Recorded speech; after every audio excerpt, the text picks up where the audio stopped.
এসিটা চালাইছি, মেশিন চালাইছি, অবস্থা এখন লাগাই বলছি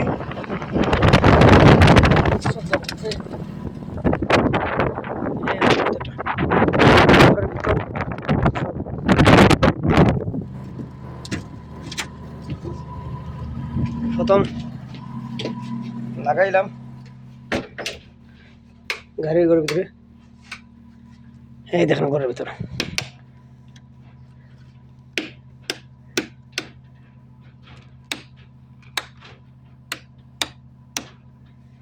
কত সুন্দর ঘরের ভিতর এসি চালাইম। এই দেন দুইটা এসি আছে, কত সুন্দর ঘরের ভিতরটা হাউস ঘর দিলে আমার কাজ। এখন সম্পূর্ণ বন্ধ করবো, চালাইম হাউস ঘর। ওই দেখেন এইগুলা আমি তো ঠান্ডা লাগে। হ্যাঁ টিভি আছে, বড় টিভি, বিশাল বড় ঘর চালাইম। সবাই ভালো থাকেন, সুস্থ, আল্লাহ হাফেজ। লাইক কমেন্ট শেয়ার করবেন।